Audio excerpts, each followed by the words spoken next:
Hello, everyone. We are going to return now.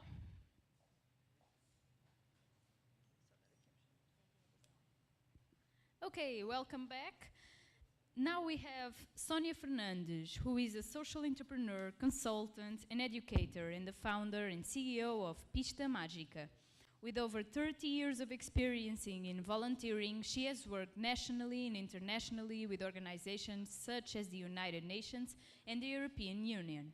In her talk, The Empathy Pill, she explores the clinical power of social prescribing and how acts of giving and connection can play a real role in mental health and healing. Thank you, Sonia, for joining us today.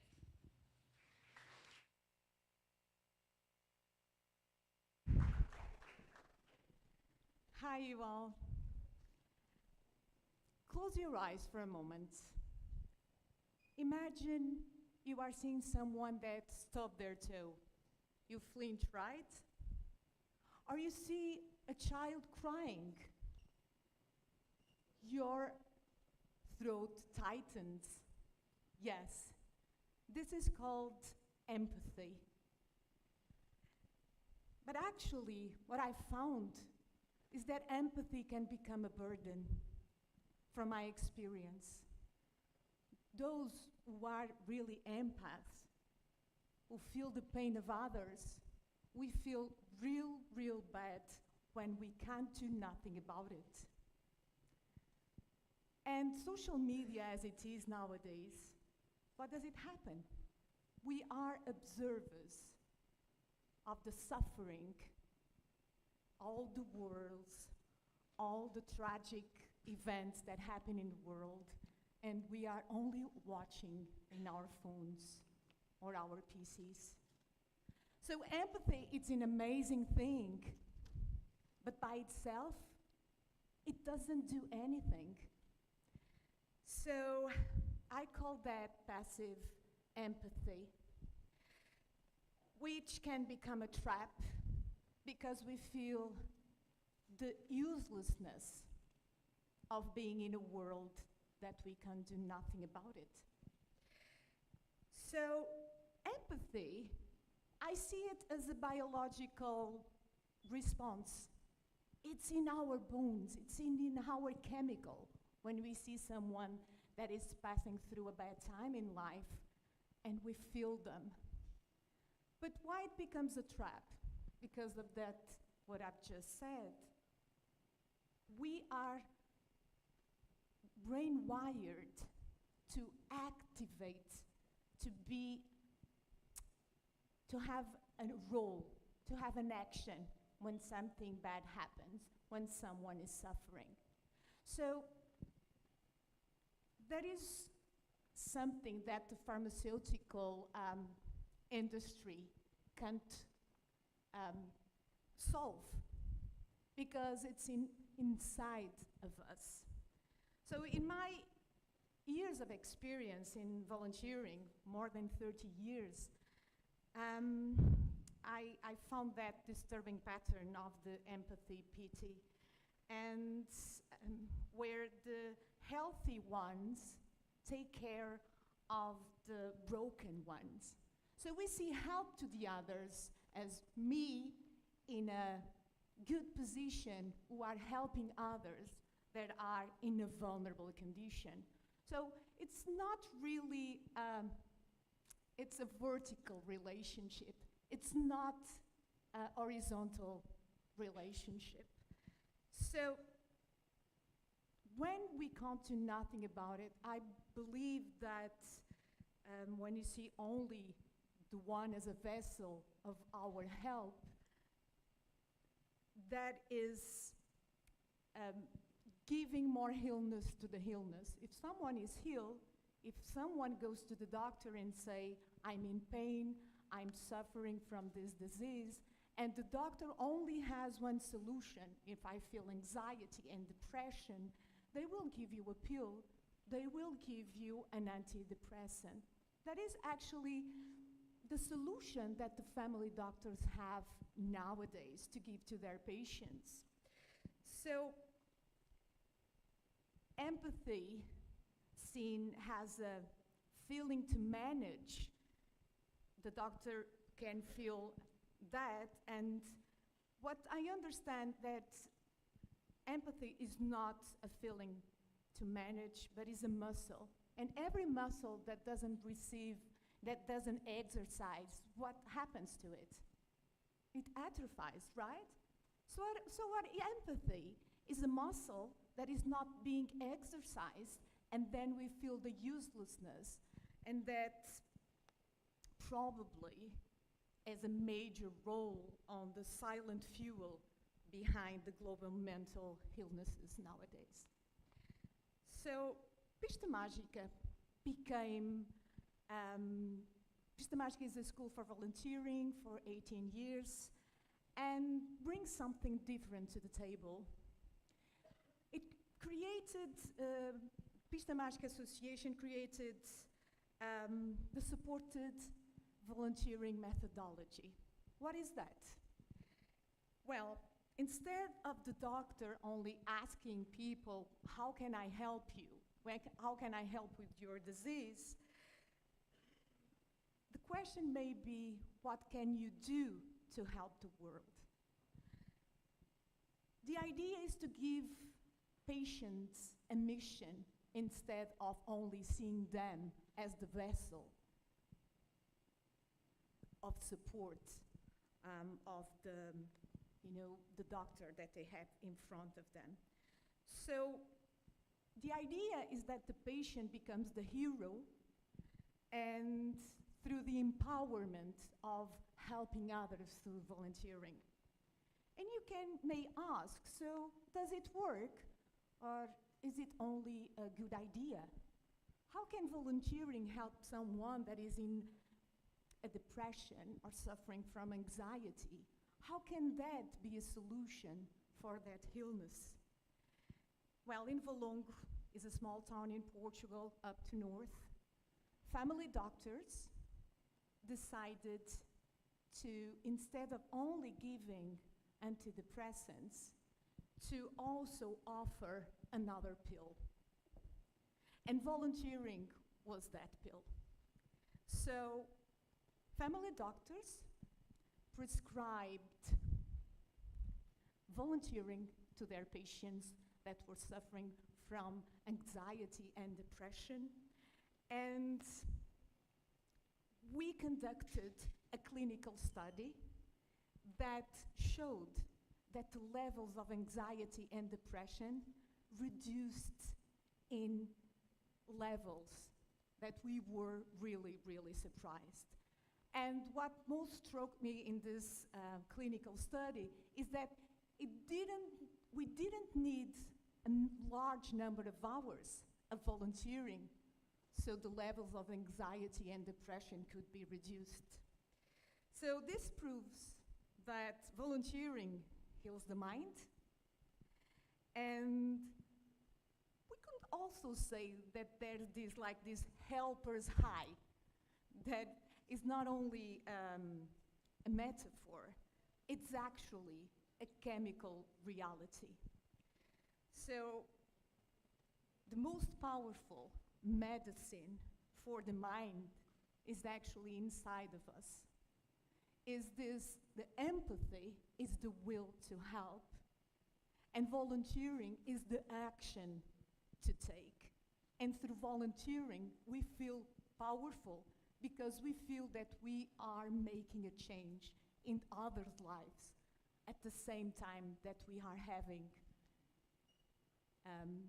an increased, that we improve our mental health. So I have a challenge for you, is that next time that you see someone struggling, for instance, for mental health, instead of only showing your empathy, you give him the power and you try to give him another mission, that helping others could be the way of helping themselves. Thank you so much.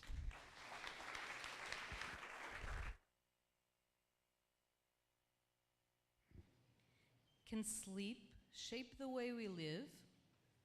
Anastasia Ishmaneva is a 15-year-old student at Liège, bringing a compelling look into one of the most essential parts of our lives, sleep. In her talk, Effects of Sleep, she shares her personal journey while connecting it to global statistics. Time to rise, Anastasia.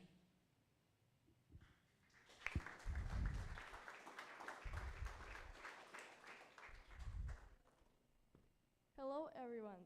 Did you ever ask yourself why we need to sleep or face the problem of not falling asleep easily? This is an important topic for me, since at night I often wake up when my younger sister is crying or I just simply can't fall asleep. While talking to my friends, I realized that I'm not alone in this struggle. So, if you can't fall asleep as well, welcome to the club. Sleeping is important for having a good quality of life, but especially for young people. While sleeping, your body and brain rest, all body's muscles recover, and our organism also grows. Babies sleep more since they need more support for physical growth and brain development. Sleeping can have a big impact in your life, from changing your mood during the day to massive changes in your body, because sleep is not just a pause, it's a biological reset. Oh.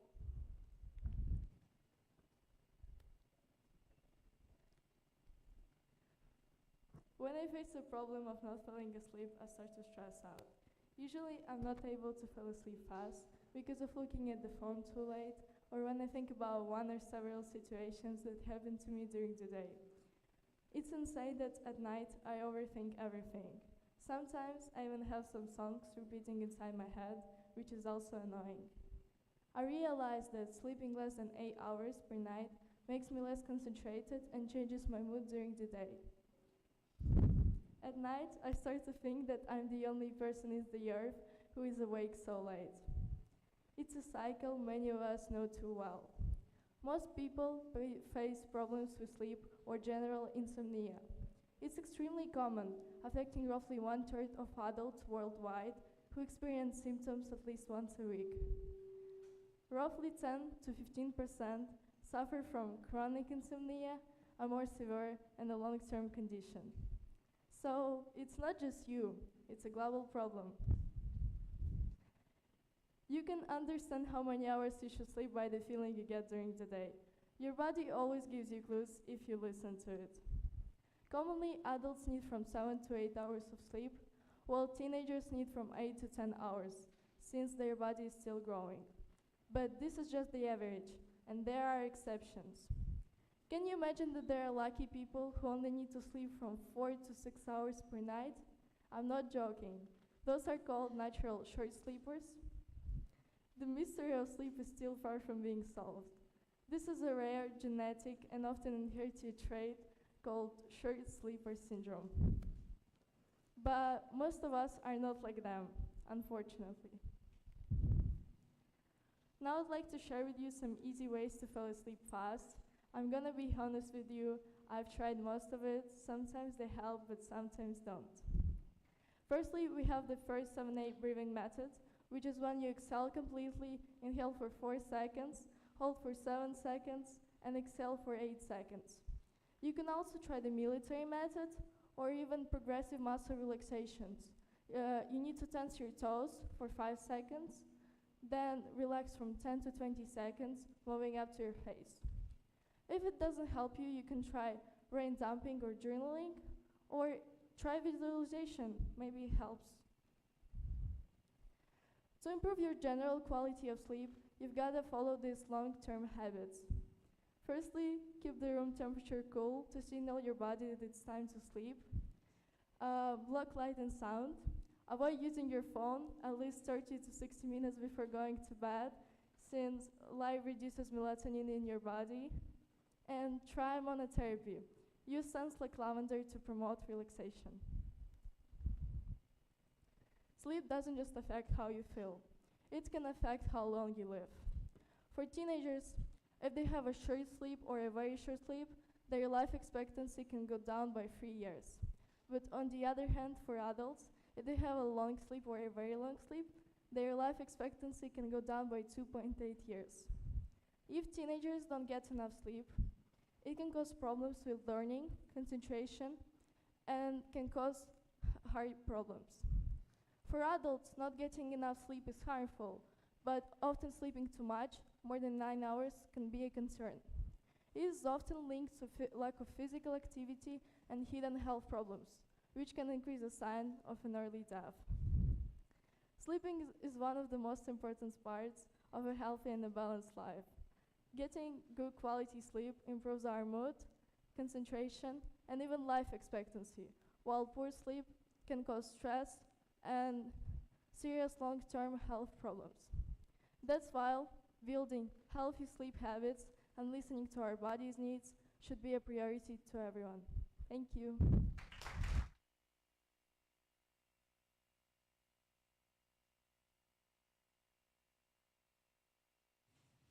Mariana Laranjeira is 13 years old and passionate about sharing her ideas.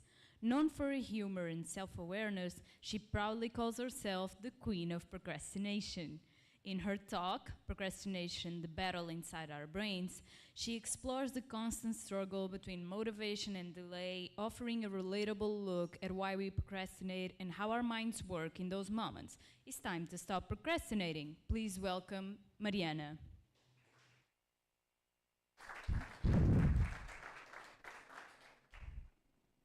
Hello everyone.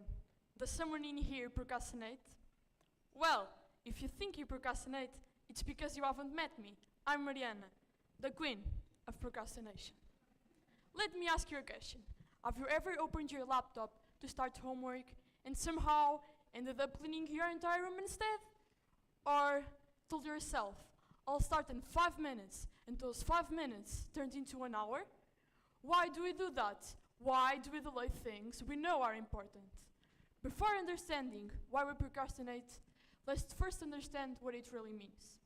Procrastination is when we delay a task even though we know it's important and might cause problems later. When we procrastinate, we usually still care about the task. It just feels stressful, uncomfortable, or overwhelming.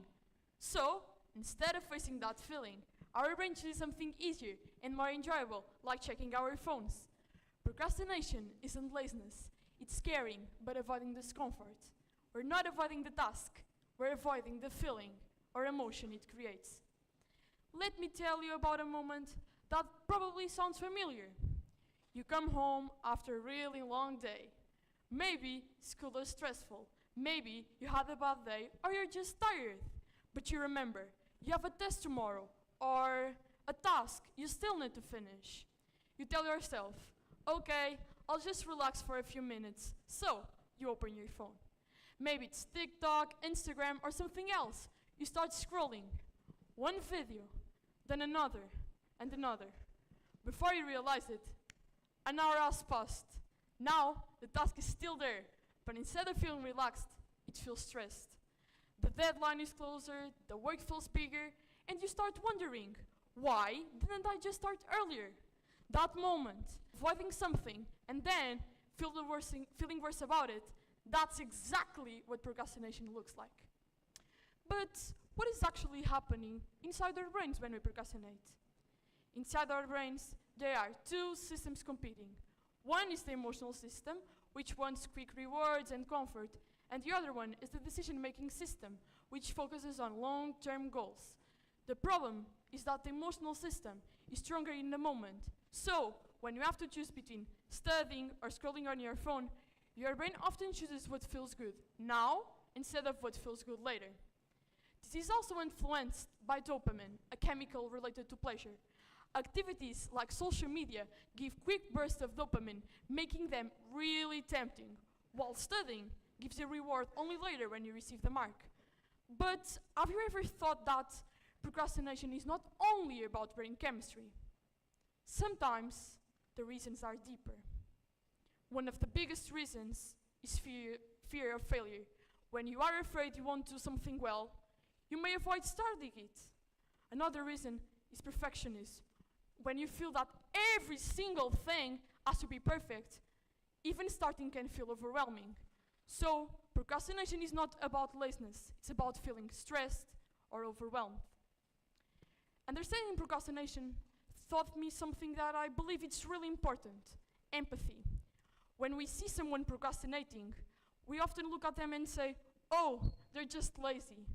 But in reality, they might be dealing with stress, fear, or pressure. When we realize this, it changes how we see other people. And instead of judging someone for procrastinating, we can ask, what might they be struggling with? How can I help them? And this has a bigger impact than you think, because it changes who we are and the world around us. Before I finish, let me tell you a sentence that I want you to stay forever. That empathy shouldn't only be for others, but also for ourselves. But how can we really deal with procrastination? First, start small. Break tasks into tiny steps. Even 5 minutes is enough to begin. Second, remove distractions. Make it easier for your brain to focus. Third, don't wait for motivation. Action creates motivation, not the other way around. And finally, be kind, not only for others, but also for yourself. Feeling guilty only makes procrastination worse. And remember, the goal isn't to be perfect, it's simply to start. As Mark Twain once said, the secret of getting ahead is getting started. Maybe overcoming procrastination doesn't start with motivation or perfection. Maybe it simply starts with starting. Thank you.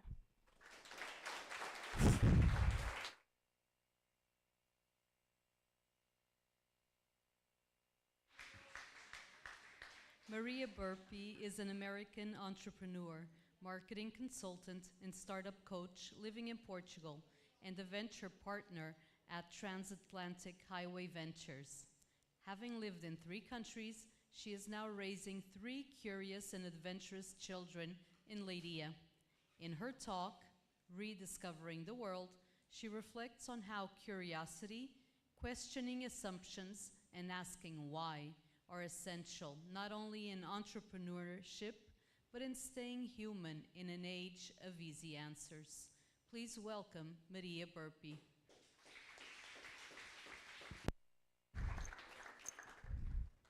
Hello. I'm so good to see all of you, some familiar faces. As she said, I'm Maria, and this was me when I was 10 years old. And I flew from California to Minnesota by myself. My grandparents had picked me up in a caravan and taken me to Disneyland. And then I flew home back to my mom by myself. And I was all alone. And they pinned this little badge to my chest here, to my shirt, saying that I was traveling alone. And I had this man that sat next to me, and I'll never forget, because he had really bad breath. And he would not stop asking me questions. And we didn't have really like stranger danger, so I didn't know, I just kept answering his questions. But he kept saying why, and how, and where, and when. And he sparked a little bit of curiosity in me of what was gonna happen, where was I going, what would I choose as a career when I was older, a lot of things. And so what's the problem? What happens? We are born curious. Does anyone have siblings here, little siblings? The parents, yes? The parents in the room, we know that little kids can ask why 100 times in one car ride, right? Exactly. So what happens to kill that curiosity? Well, school.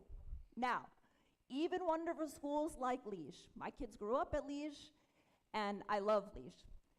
But any school is adhering to what the Minister of Education says is the curriculum, and you must memorize and you must test. So it's more about our society and the structure of the school that tells us, give us the answer, not give me the question, right?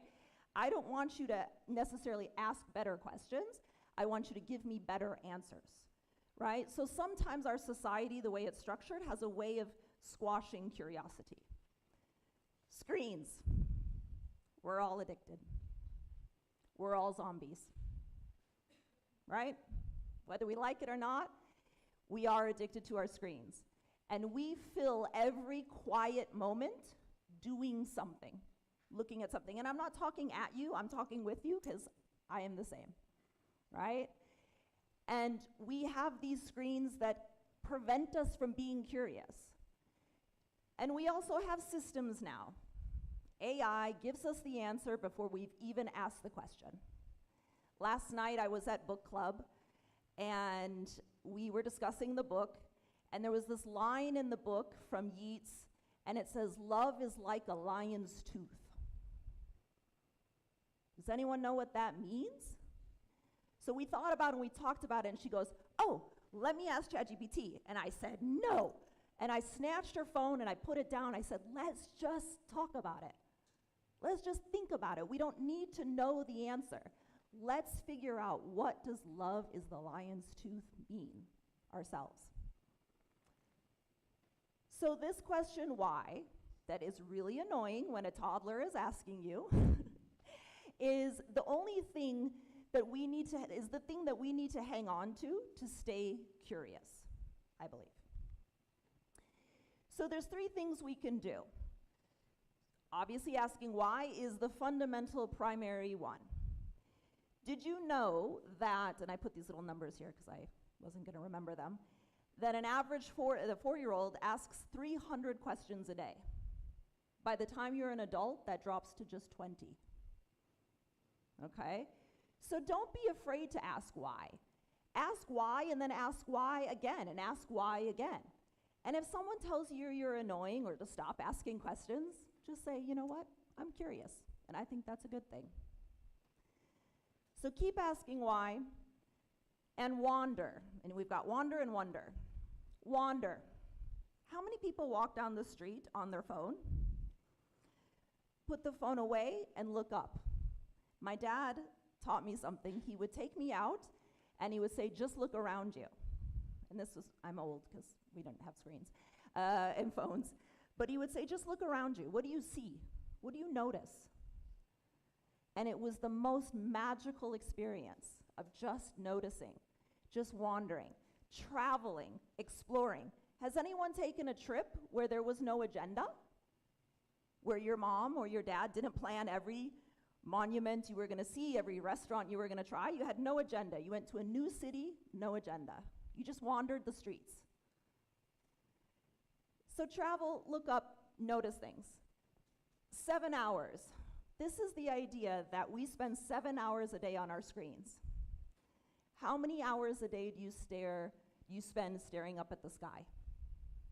Probably not even an hour, right? Maybe 5 minutes? Maybe? Wandering. So sometimes doing nothing is an art. And in fact, there is a book called The Art of Doing Nothing, because it's really hard to do nothing. Think about the last time you did absolutely nothing.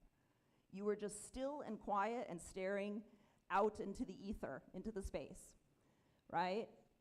And there's sort of a magic trick, if you will, and especially as you choose your career and you become whatever you become as for your job, is this idea of seeing around corners. So my boss asked me once, "Maria, can you see around corners?" And I thought, what are you talking about? No, of course I can't. I don't have some superpower. And he said, it comes very simply by asking a couple questions. If this, then that. And if that, then what? And if that, then what? Right? So you're starting to think, okay, if this happens, I'm in the car. I'm going to turn right. I put on my pishka, right? I turn on my blinker. I'm going to go to the right.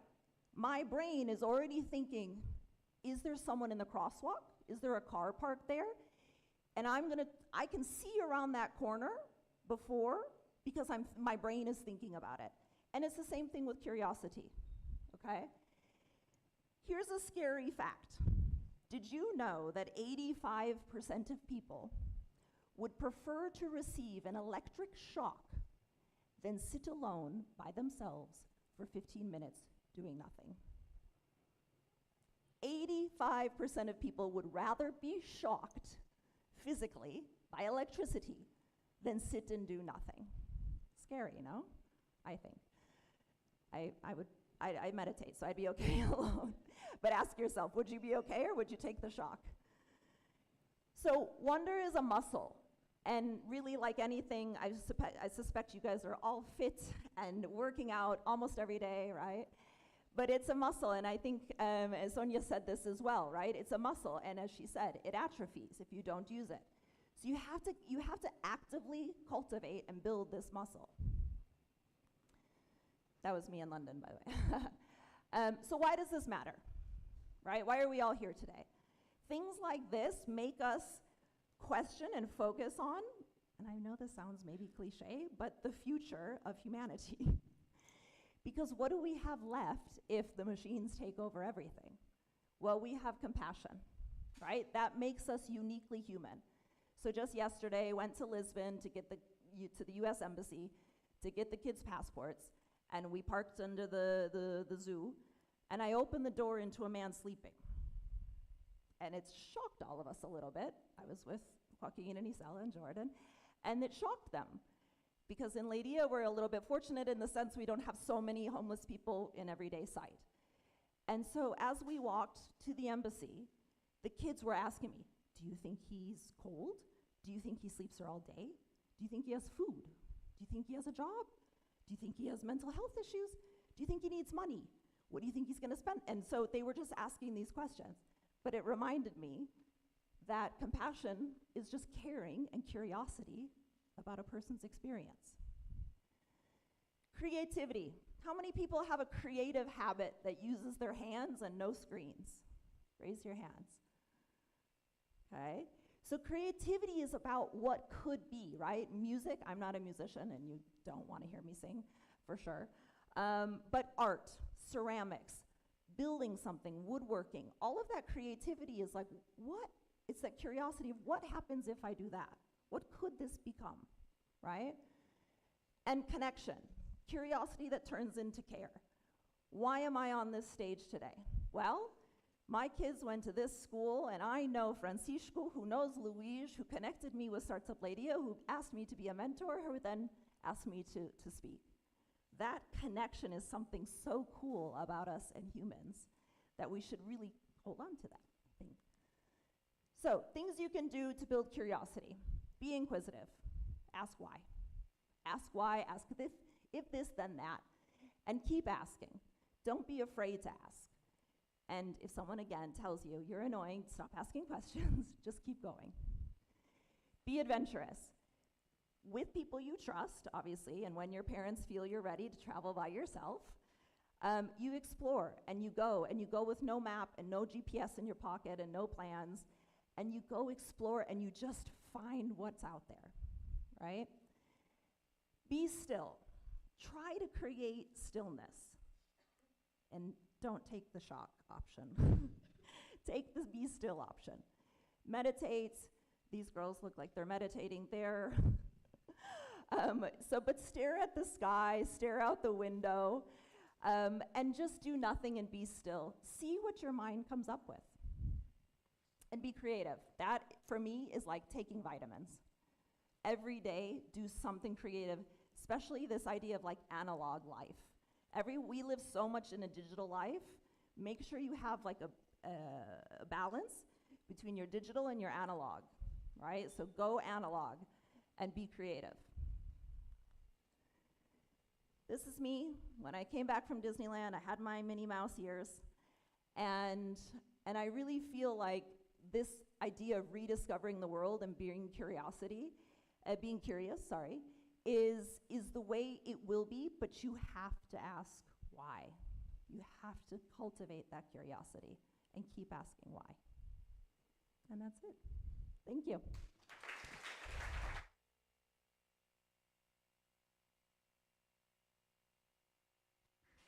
And now a challenge, scroll trap. João Maria Pereira is a 13-year-old student from Liege who presents a talk about a simple habit, scrolling. He explores the pattern that gives his talk its name, picking up a phone for a quick check and ending up scrolling far longer than intended, a scenario we can all relate to. A talk about becoming a change maker in a digital world. Are you ready, João?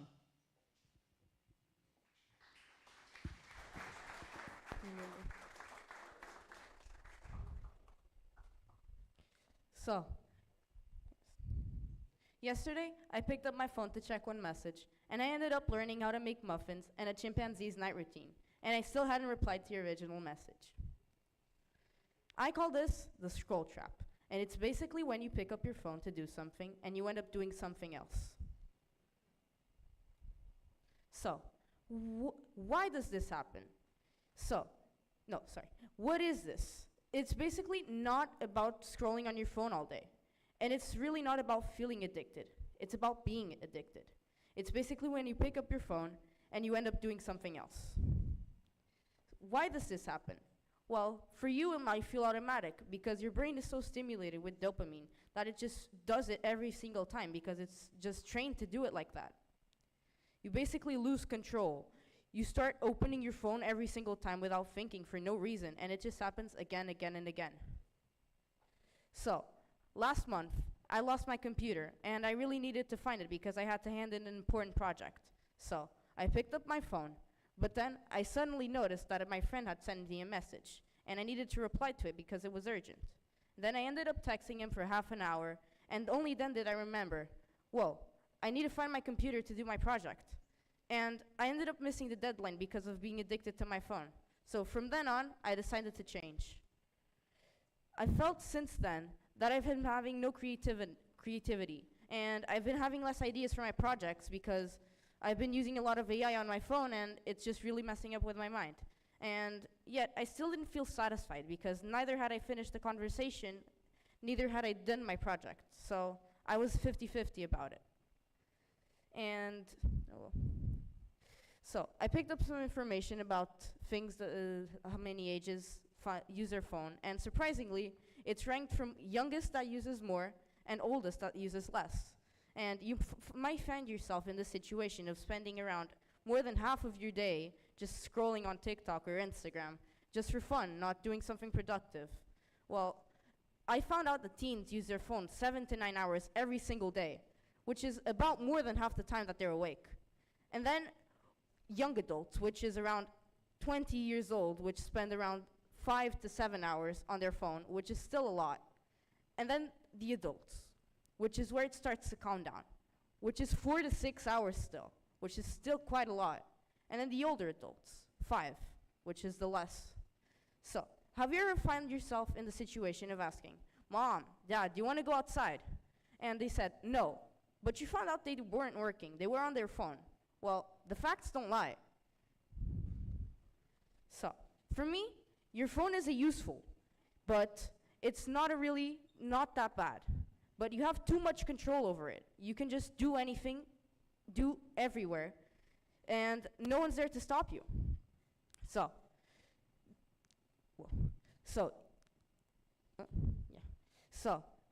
The golden question is, how do you fix this? Well, what I did that helped me was turning off all of my notifications and not waiting before checking any notification that I had. And then I just put my phone away. It was that simple, really. And you should do that too. I started feeling that I started getting control back, and all of these small habits, every less scroll, every less chat, every less follow, was helping me. And then I had a decision. I could now choose to stop. So, nearing the end, I think I can conclude with that your phone is a tool. It's a very useful tool, but it's not really a toy. But it's something that you don't use to play, to scroll on every day, to follow people randomly. And maybe next time, notice, am I using my phone too much? Thank you. Yay.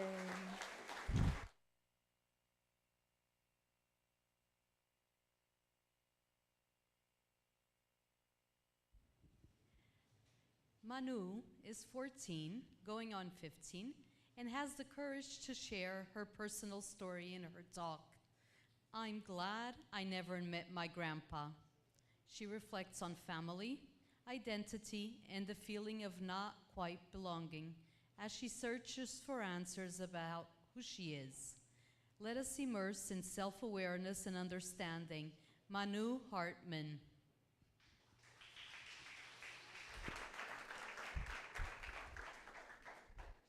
I am glad I never met my grandpa. Yes, I said it. I am so glad.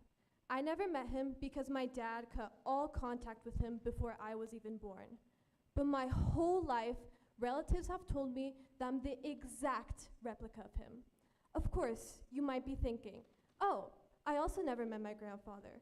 Or I get told I look like family members all the time. It's no big deal. All those arguments are valid, but my problem is that I don't look like anyone in my family. These are my parents. If you look closely, we're alike. Or if you've known me for a while, you'll see the resemblance. At least I hope you will. But overall, we're quite different. To me, never meeting the person that was supposedly my identical twin was a big deal, because I started realizing that I don't look like anyone that is alive or still in contact with my family. And because of that, I started having an identity crisis. I want you to picture that it's non-uniform day at school, and you're so thrilled because you can finally express yourself freely. As you walk into school, you see people in uniform. You start to panic. Your mind is racing. You start asking yourself stuff like, was it actually non-uniform day today? Was it actually today? Was I supposed to wear the uniform? You start to panic. You start doubting your every move, feeling dumb for ever thinking today was non-uniform day. During all this chaos, you spot someone also out of uniform. And for just a minute, your mind is at ease because you're in the same situation as them. Being so doubtful of yourself or needing to seek comfort in others just to feel okay is exactly what an identity crisis feels like.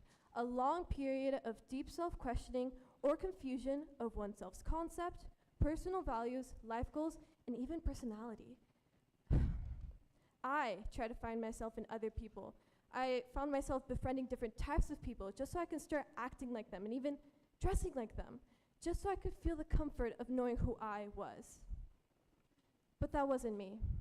I could have pretended as much as I wanted, but that wasn't me. How could it be me? I couldn't look myself in the mirror properly. I was still in that deep self-questioning stage. Who am I? Is this the way I'm supposed to act? Is this the way I'm supposed to dress? Who am I? That same question over and over again. Who am I? Well, now I know. Hi, I'm Manu. I'm a 14-year-old girl born in Miami, Florida, but raised in Europe around Hispanic culture her whole life. I love going shopping with my mom, talking about different franchises with my brother, or even talking politics with my dad. I've befriended so many different types of people throughout my life, and I found good in every single one of them. I believe that after my breakdown, I found myself again. I'm an approachable and smiley person, like I used to be when I was younger. And because of that, I feel like I can talk to anyone. But the one person I love talking to the most is myself. I love watching movies by myself. I love going on walks by myself. I love blasting music as loud as I can by myself. I love being by myself. None of this would have been possible without my grandfather.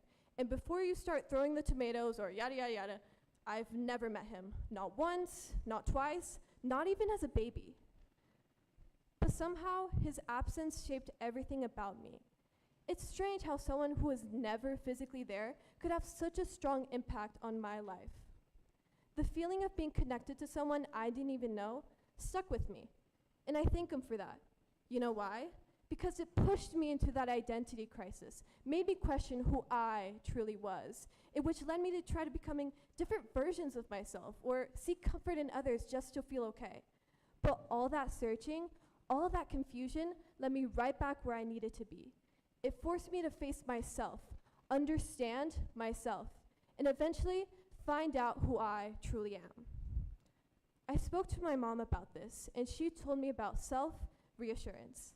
Self-reassurance is when you give yourself comfort, telling yourself stuff like, "You're doing so well," "I'm so proud of you," or even "I love you." Of course, this is effective when you look yourself in the mirror and not to an audience of people. And I'll say it now. It sounds completely ridiculous, but you have to trust me on this. It works. She also told me something else, something I'll never forget. She told me that people come and go. So if you try to build yourself around them, you'll only lose yourself. So you must always, but always, remember who's there every single day of your life. You. Actress Sheryl Lee Raff won an Emmy for her performance in the hit series Abbott Elementary. In her speech, she told viewers to get closer to the screen and said, "People don't have to like you. People don't have to love you. People don't even have to respect you. But when you look in the mirror, you better love what you see." I think this quote is so powerful and perfectly embodies what my mom was trying to tell me. So yes, I am glad I never met my grandpa, because with it, it brought despair and stress. But with that, I found myself. And quite frankly, I like being me. I like what I've become. Who knows? Maybe my personality is just like his. So if there's one thing I want you to remember from my talk, it's for you to love yourself. Look in the mirror and tell yourself that you're smart, courageous, brave, beautiful, anything. Because at the end of the day, you're the one that's been there since the very beginning. Thank you.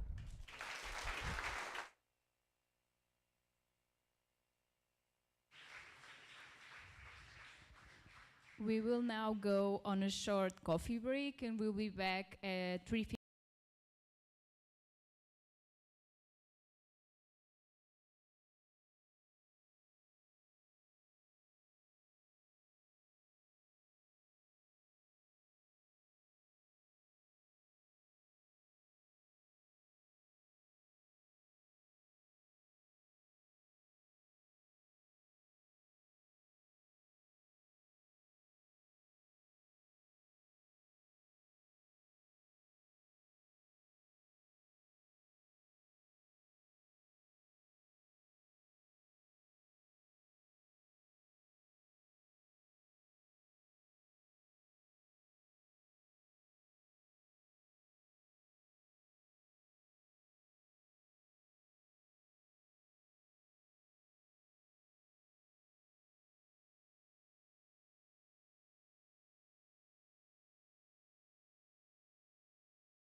Hello, everyone. We're gonna restart soon.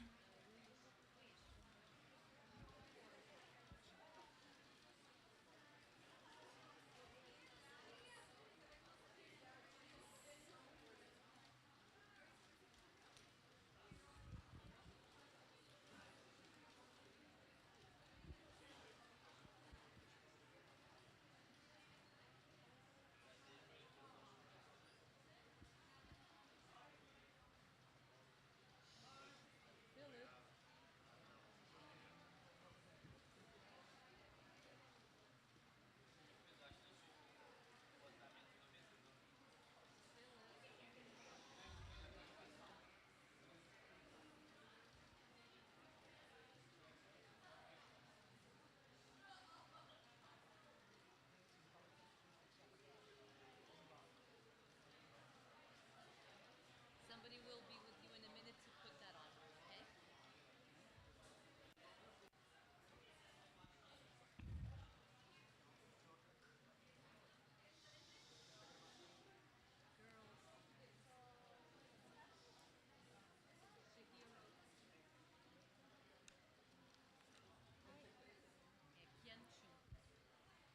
Okay, welcome back for the second part. Starting the second panel of the afternoons, Fabiano Cruz is a co-founder and CEO of Ainvun Natural Interaction, an AI startup focused on conversational intelligence, voice biometrics, and digital payments. With over 20 years of experience in innovation and digital transformation, he works at the intersection of technology, strategy, and human behavior. Today, he brings to us a talk titled AI Can Read Emotions, Only Humans Can Choose Empathy. We warmly welcome you, Fabian. Hello. So yeah, I'm Fabiano Cruz. I'm working with in conversational AI.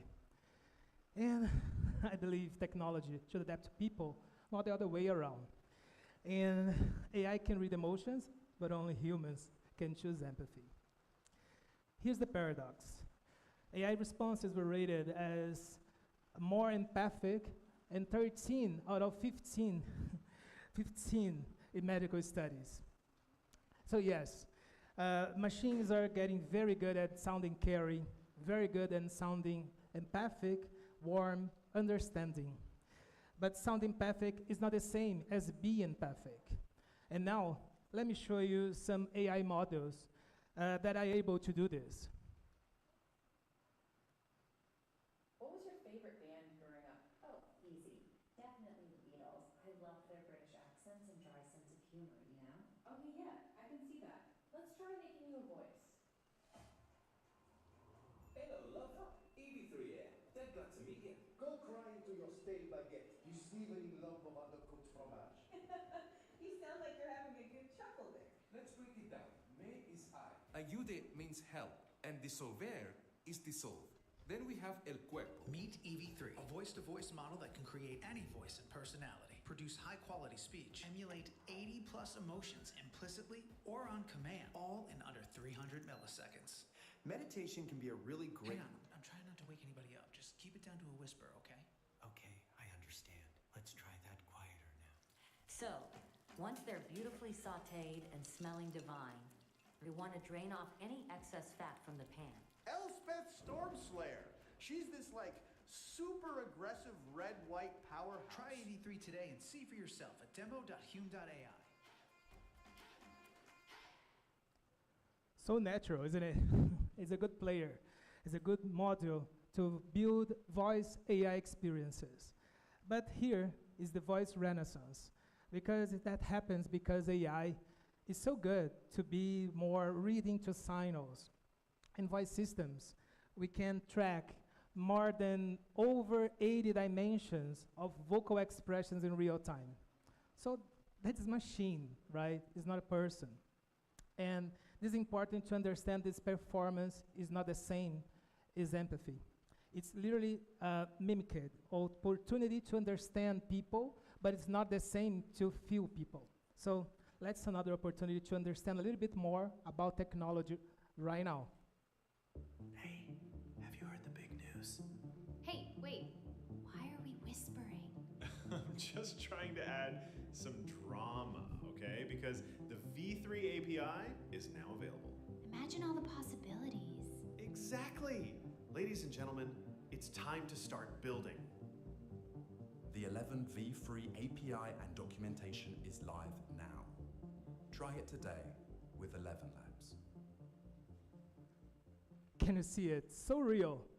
But intelligence is totally different from consciousness. So this is the key distinction. Because AI can predict all the patterns, but can predict is totally different from empathic apps. Empathic answers should be like. And prediction is not feeling, recognition is not experience, and a machine can simulate emotion. It does not feel grief, fear, love, or pain. So, it is important to say pattern versus qualia. Pattern is this, is a way to say, way to feel, but it's not feel it for real. And continuing this, the differences is not only in software, is also in hardware, because our brain is alive, right? We have 86 billion neurons versus static silicon. So, shaped by hormones, tensions, vulnerabilities, and physical pain, and silicon is just static, is a chip, is a literally electric signals, and does not live consequences. Like me talking English right now is totally different. And empathy is a choice, not an output. So this is the heart of my talk, because our prefrontal cortex here in the front really help us to pause, understand, and choose to care. That matters. Because it's a decision, it's not only a feeling, a decision to stay present for another human being. And we usually make the decision when something really touches our own lives. And let me show you a recent example from my city, Leiria. Here, some photos of Leiria helping each other after Storm Kristen. It's not possible with AI, right? And by now, it's important to talk about the danger of delegation. It's really crucial to understand when system sounds calm, empathic, and available, always available, is not the same. And it's becoming very easy to lean on it too much. And sometimes, in long emotional chats, can start bend our reality, really. Sometimes, this is becoming delusional spirals, because it's not only wrong answers in chats, you know, it's really reinforced illusions. So, let's be clear. There's a lot of work that bots can do. Bots can respond fast. Bots can reduce effort. Bots can make journeys smoother, less friction. But there is a different kind of work that they cannot do. Moral labor. Moral labor is showing up when someone is in pain. It's a late night call. It's apologize with sincerity. It's staying with discomfort. And bots can support everything about it, but cannot carry it for us. And bots can reduce effort, only humans can carry responsibility. So to sum up, AI can read emotional patterns better and better. It can produce a language of empathy in massive scale, but empathy is not only in how we sound. Empathy is while we're willing to carry. AI can read the script of your life, but only you can choose how can care about this story. The future does not depend on smarter systems. Depends on who remains responsible for the pain. And sometimes people ask me about, oh, can you make a perfect journey in my website or in my app? Or can you build an empathy app and a perfect question to reduce my questions, my calls, and everything related to do this? And I always answer about this because we already have it. Because you are the real empathy app.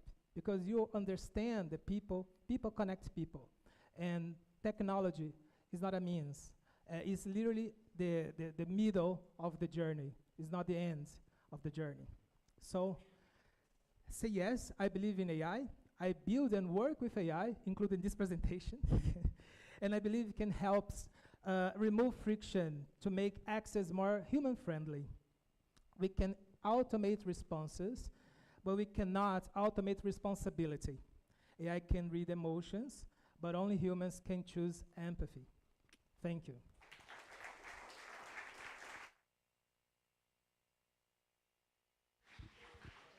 Kyun Young, or as she likes to be called, Chihiro, is a 12-year-old Slish student, a passionate reader who's fascinated by fiction and how it affects the brain. In her talk, Why Are We So Endlessly Fascinated by Fiction? She explores why stories capture our attention and how they help us to understand human behavior better, as well as social connection. It's time to meet Kyun.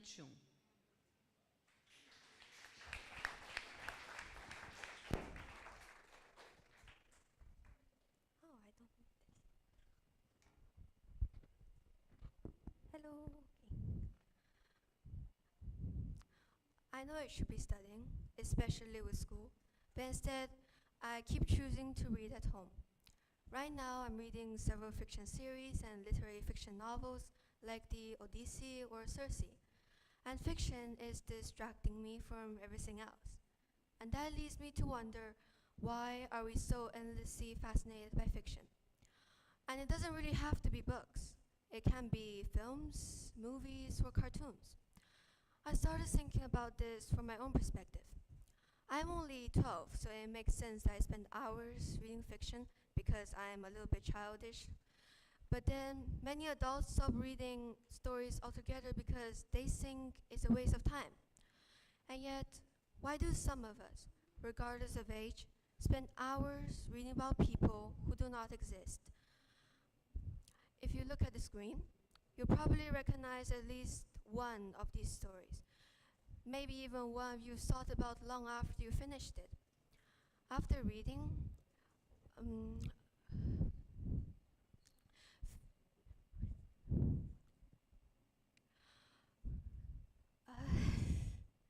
I forgot. Huh? I can check? Oh.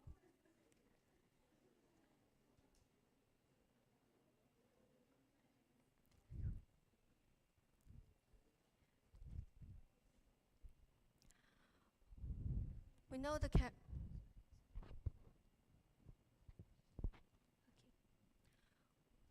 We know the characters are fictional. We know the events never happened, and yet we still care. Some people care enough to spend their entire afternoon in an online argument about whether the character's choice in chapter 12 was logical. That's a massive amount of emotional energy to spend on someone who's essentially just ink and imagination. So, what is going on in our brains when we read fiction? From a scientific perspective, our brains are surprisingly easy to trick. Brain imaging studies, especially fMRI scans, shows that when we read about actions or emotions, your brain doesn't just process the text like a computer. It reenacts the experience. For example, if a character is running, the motor cortex, the part of your brain connected with physical movement, activates. You are technically getting a neurological exercise while sitting perfectly still in a chair. And if a character feels embarrassed, your own social emotion centers will respond. This suggests that fiction works as a simulator. It allows the brain to practice complex situations, high-stakes social interactions, and even dangerous scenarios, all without the real-world risk of messing up.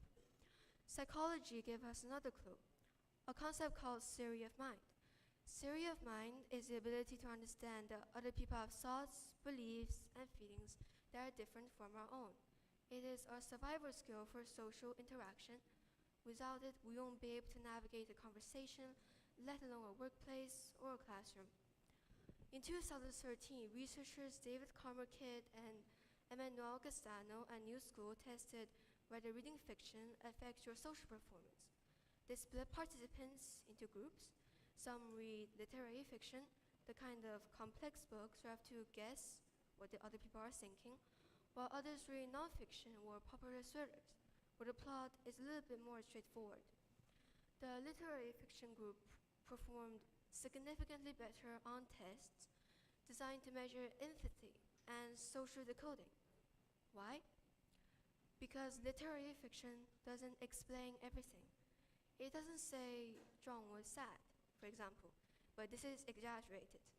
It says John stared at coffee for 40 minutes straight. And at that point, we all know something's wrong. As a reader, you must do the mental work to diagnose John's internal state. In this sense, reading is less of a hobby and more of a way of understanding human behavior. And now back to the main point. Why is fiction so appealing? There's a logical, structural reason why fiction is interesting for us. But this is in my own opinion, so it might differ from person to person. Life is often disorganized. Real life doesn't always have a satisfying ending. Events can be random or they just stop without a resolution. Stories, however, have a specific architecture. They have cause, effect, and resolution. Evolutionarily, humans are pattern-seeking primates. We all love organization, no doubt, even if we can't maintain them and we go back to our messy selves. And we also like to give our brain cells a rather straightforward activity. We are wired to look for systems that make sense because in the wild, recognizing a pattern could be the difference between finding food and becoming food. Stories also cut a lot of mess you find in real life. Life is noisy and complicated, but in fiction, the writer only gives you what you need to know. That makes it way easier for your brain to stick with the plot and get what's going on. Fiction provides a version of reality that's complex, but actually follows a set of rules. And most people like rules. It satisfies the brain's need for order in a way that daily news or our own lives often couldn't. So, in conclusion, why is fiction appealing? It's not magic, it's how our brains work. Simulating experiences, spotting patterns, predicting outcomes, and reading intentions. Fiction grasps it because our minds are wired to make sense of things. And fiction taps straight into that, unlike real life. Thank you for your attention.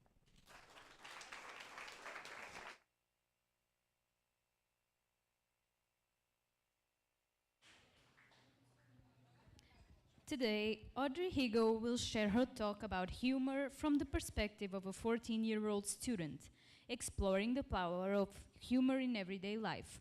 She reflects on how laughter can connect us to others and help us cope with difficult situations, including the idea of laughter as a form of therapy. Please welcome Audrey Higo.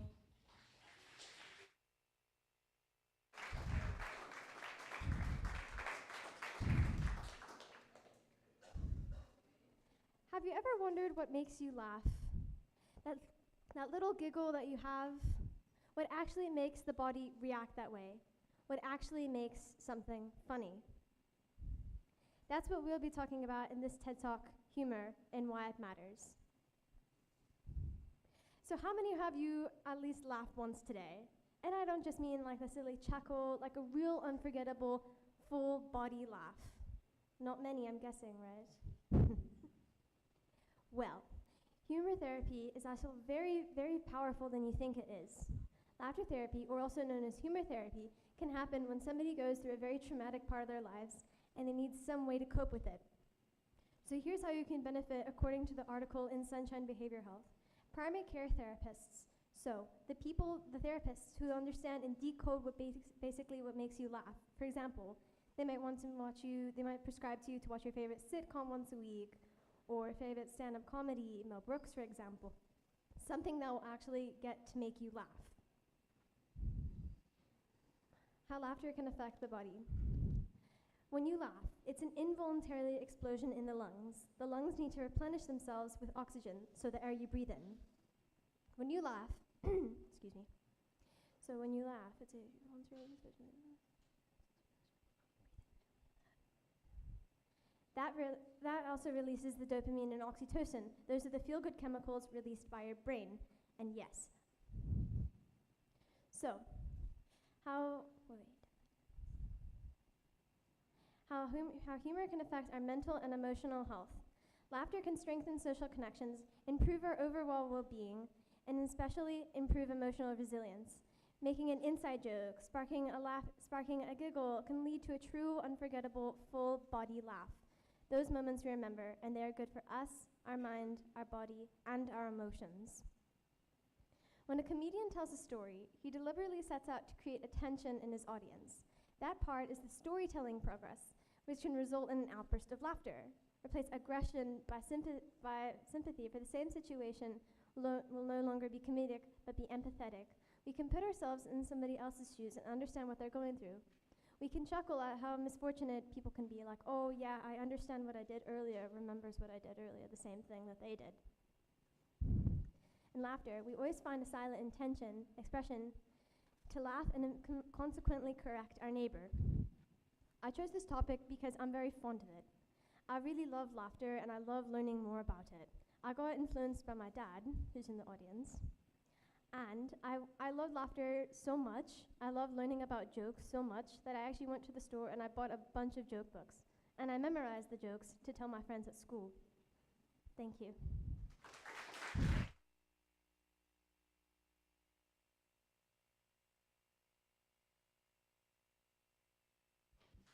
Chief People Officer at TEDxLeiria and an experienced HR consultant with over 20 years in people management and organizational development, João Bugalho is passionate about leadership and human-centered workplaces. In his talk, "The Companies We Build Us Back," he explores how the environments we create shape who we become. Please welcome João.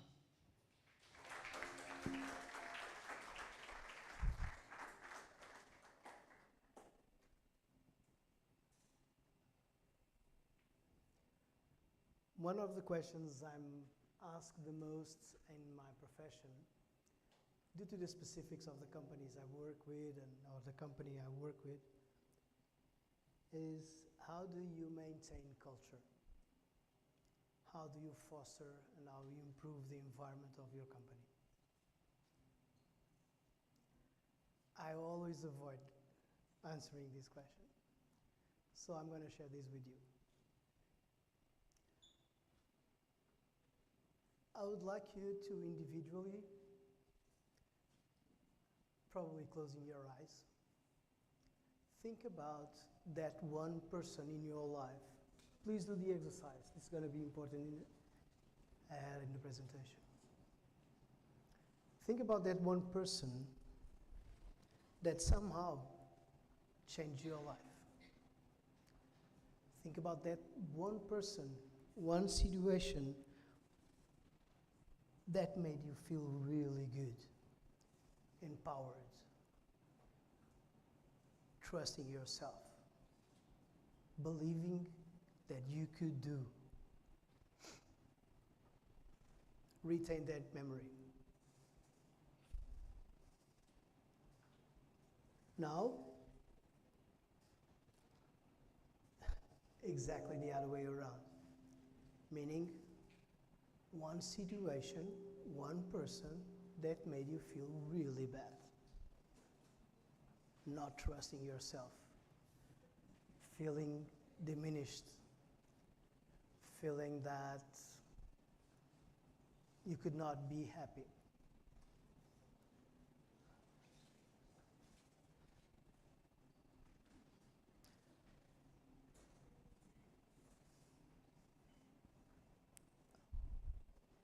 These are the situations that we want to explore when we are creating cultures and when we are creating environments for people to be part of.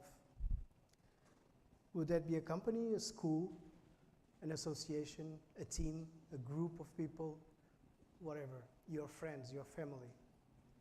We want to create environments where people feel good.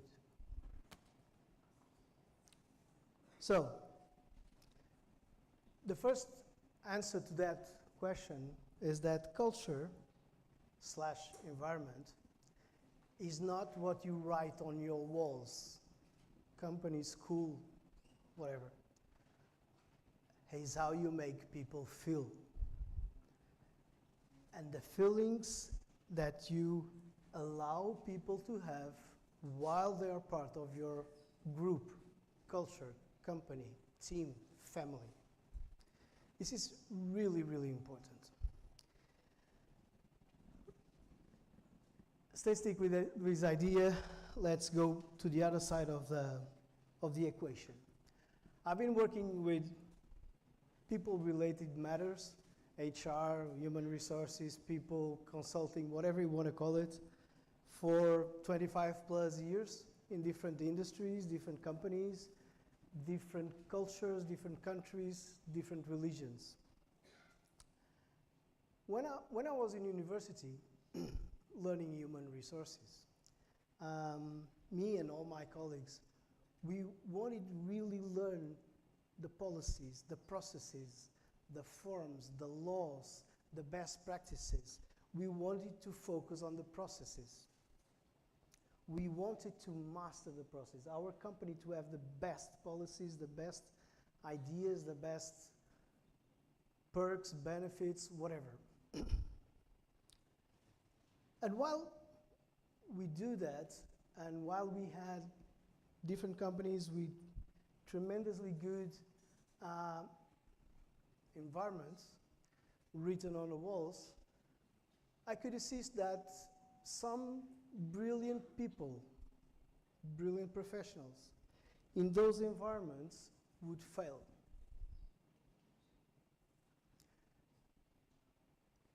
At the same time, people that were kind of average people, they could exceed, they could become extraordinary. But you know, society forces you to master the processes, the rules, the policies, the best practices. So we are somehow forced into that society standards that we have to follow while we are creating our company or the culture in our company or the school, again, the school, the family, whatever. So we realized at a certain point and got the courage to focus on the people, focus on the person, not on the processes. So the entire idea is to create a culture, an environment where people feel good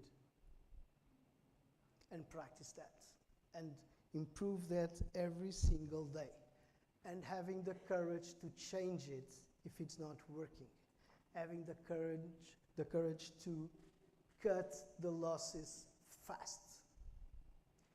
So we create an environment where people, we follow 3 really basic rules. Be kind to one another. This is a company statement, okay? This is not a class. Be kind to one another. That's one of our rules.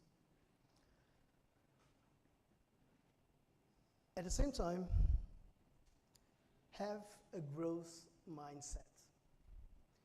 You want to be better every single day. And we only want people that want to be better every single day. And they contribute actively to the company to be better every single day. At the same time, having the courage to speak up. Say what you believe in. Speak up. This is good. This is bad. This is my idea. This is my suggestion. Don't be afraid of speaking up your ideas and thoughts. Of course, this creates an environment of trust. People trust each other. An environment where people collaborate with each other. An environment where people respect each other, have the ownership for what they do, and every single day strive to go above and beyond. All these combined is the environment and the culture where our people feel good. And if they feel good, like the idea or the person or the situation that you thought some minutes ago, you are empowered to be better. That said, the thing is that we are constantly building the environment we live in. We are part of it. We are a part and we are active part of the environment we live in. We cannot blame the environment, the situation, because we are part of it.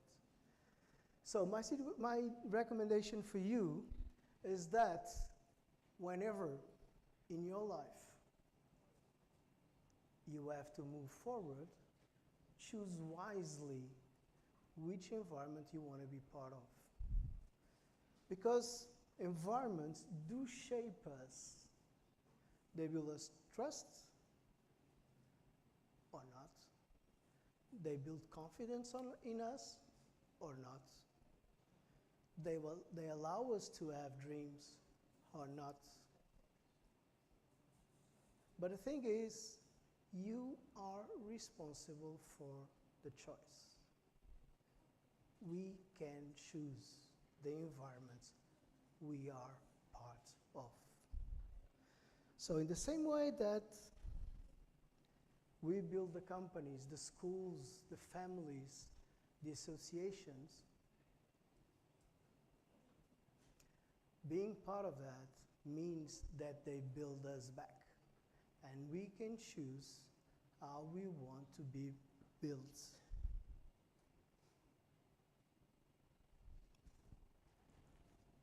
Final thoughts, that is a question we do every single day. What are we building? What do our environments are building inside our people?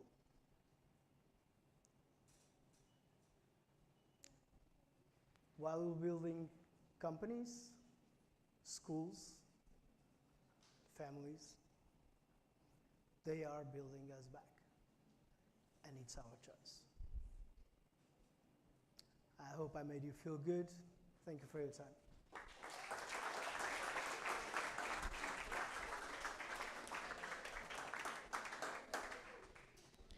Kira Potiuk is a 14-year-old Lee student who shares a personal and thoughtful perspective in her talk, Anxiety Can Dictate Our Lives.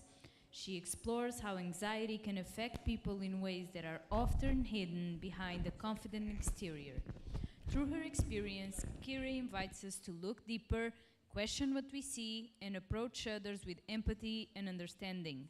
Please welcome Kira.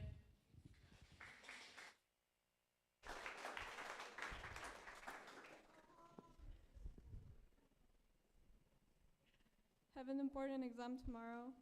Trying to study in the evening, but the words just blur before the eyes. Heart is racing and palms are sweaty, dozens of thoughts whirling through the head. Time is ticking away and the heavy sense is building inside. Familiar? That is because our body triggers an ancient defense mechanism which once upon a time helped people survive in dangerous conditions. So now I'm going to talk about something complex, named anxiety. Some of you here feel it at work, some of you feel it at school, and sometimes you all feel it at home. So just because I'll say that this emotion has been filtered through the sieve of evolution and that we did it a long time ago, does it change how people relate toward anxiety? Hello, my name is Kira, and my today's question is, do we need anxiety in the modern society? But first and foremost, anxiety serves as a warning signal.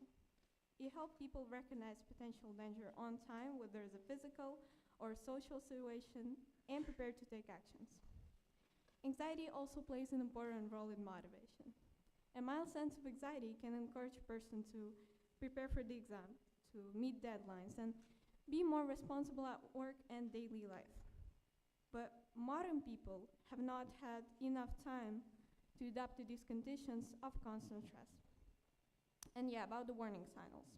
We are constantly, permanently bombarded with them. Notification, news, social media, etc. And that is why anxiety has become our second nature. But despite it, you should not try to suppress or eliminate it, well, mostly because it is impossible, but also because anxiety is neither your enemy nor a mistake. You should not try to get rid of it, but change your attitude toward it, trying to understand and recognize what it is finally. You should relate to it as a personal issue rather than a personal weakness. So how do we manage an emotion such as anxiety? Well, anxiety is directly connected with nerves. And the foundation of nervous system recovery is sleep, nutrition, and physical activity. Without these base and foundation, everything else works less effectively. But you know what? I have a friend of mine which is struggling a lot with anxiety, and even though she knows that about the stable functioning anxiety and everything, that didn't really fully help her. So maybe there is something with techniques, right? I remember last year in a school we were learning square breathing methods technique. It's like when you're drawing a square in your palm and you inhale and exhale, and like it should help you release stress. Personally, it never helped for me. And I'm pretty sure it will not work because the deeper work on stress does not start with techniques. It begins with changing the internal patterns of thoughts and behavior. So that is why I highlighted few long-term methods that I think are most effective, and you should give them a try. So first one is dose information. Reduce the flow of income and stimulation, help prevent your nervous system from being overwhelmed, because when there is a less unnecessary noise, there is a greater clarity and more capacity for real tasks. The second one is limit mental mulling. This is the habit of endlessly replaying a thought without reaching a resolution, and it intensifies anxiety and just exhausting. So when you're stuck in your thought, just stop, think for a second, and ask yourself, is there a real solution for that? If not, try to switch to even a small action or return back to a present moment. The third one is set clear boundaries, which I usually notice when already people starting to work, because usually the stress often arises from being overwhelmed by obligation. So it is important not to be automatically, but give yourself time to decide and keep a track of whether you're pushing yourself too hard. Clear boundaries help conserve energy and reduce pressure. And the fourth one is embracing uncertainty. This is the ability of easily accept that not all can be predicted. Instead of constantly trying to control everything, just simply adapt to situation and remember that not all can be changed. It helps you be more resilient and, worry less. So anxiety is a natural human bodily response which help you and people recognize risks and stay mindful of ourselves and the world around us. So it is important to distinguish between legitimate warnings and unnecessary worries, so we can use anxiety as our guide or tool rather than letting it control our lives. And that was it.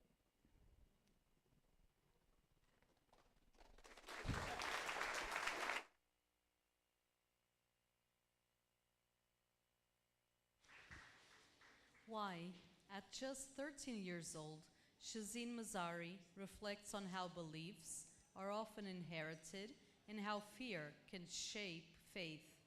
Through her deeply personal experiences, she invites us to think critically about what we believe. In her talk, Question Your Religion, she challenges us with a simple yet powerful question: why? Last but not least, our final speaker, Shazeen Mazari. Please welcome her.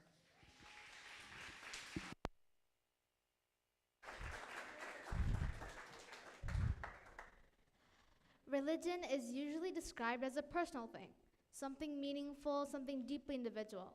But for many of us, it's also something we inherit before we're old enough to even question it.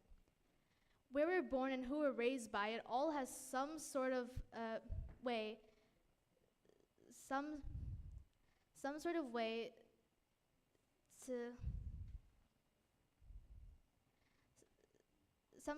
to impact on our lives and our beliefs from the very beginning.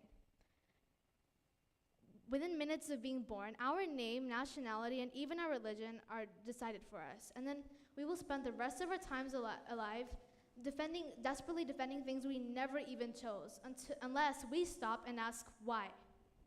Once I started asking why, I realized I had loads of questions my book was unable to answer. But at first, I ignored it because I genuinely thought it was the devil whispering into my ear. But because that is what I had been taught, that questioning and doubt was evil, blasphemous, and demonic even.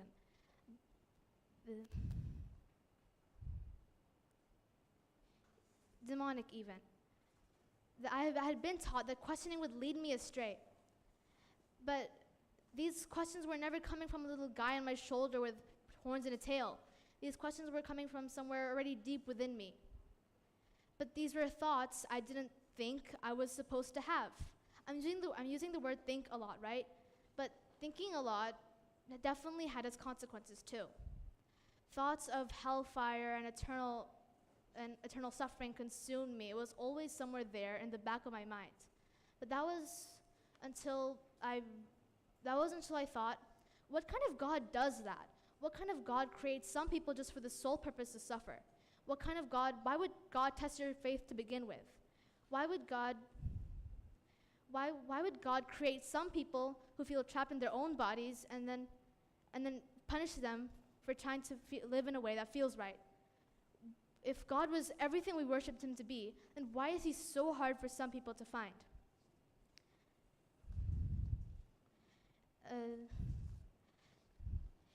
I couldn't sit with that. I couldn't sit with the idea of a merciful, peaceful, and perfect God would create such a merciless, chaotic, and broken world like ours.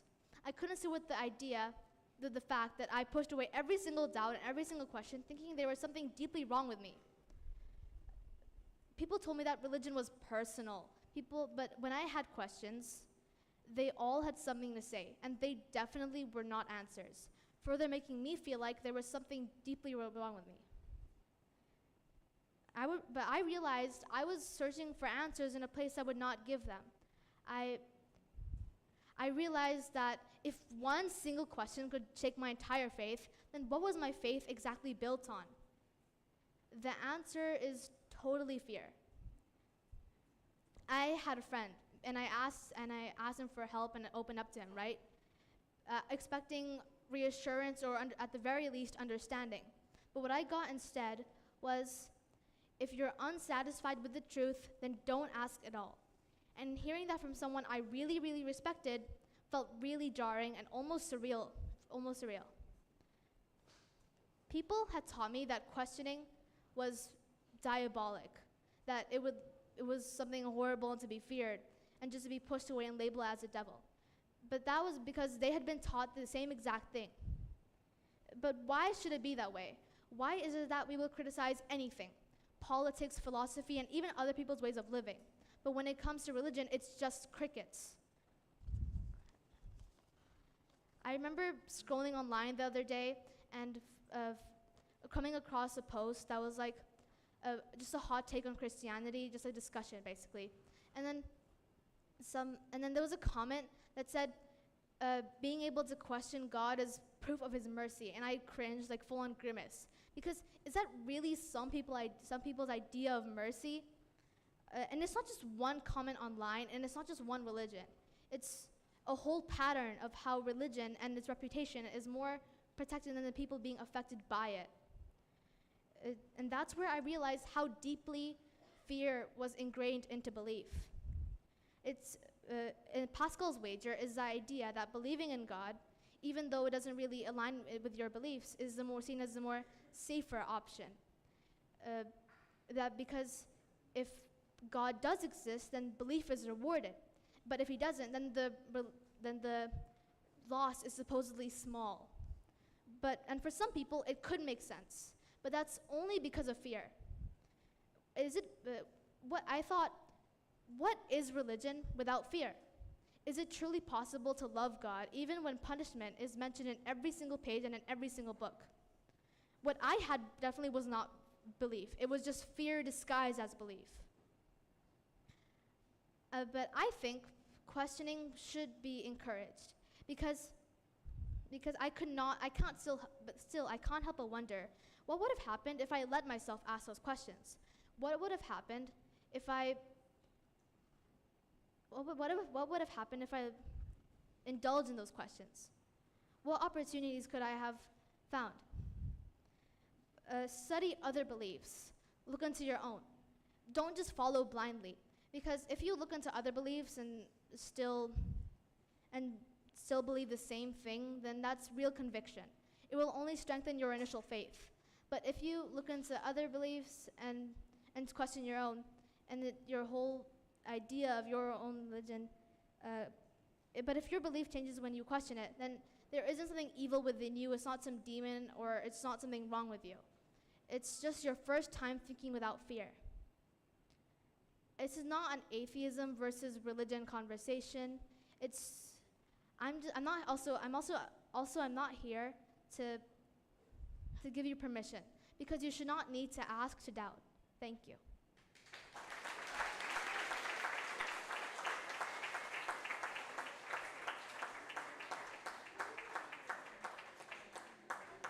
And now for a final wrap-up, we have Catarina Pregosa from Leiria International School.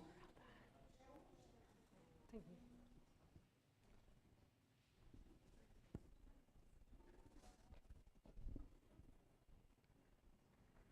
Well, I will keep this simple. I'm really, really proud of all of you, our learners, for the courage and the quality you showed today, our team for creating something of such a high quality here in Leiria, and everyone who helped make this possible, our speakers, our host, our sound team, marketing team, everyone.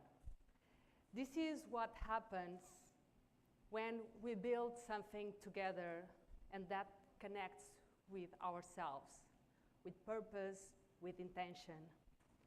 And it's not just about the presentations, it's the stories, the moments behind the scenes, even in those last minutes nervous.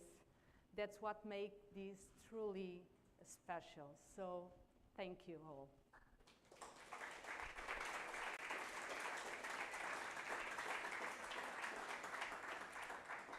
And honestly, this feels too special to just end without hearing from you.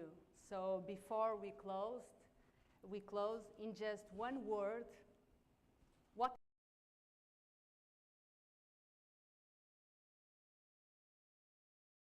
mind should be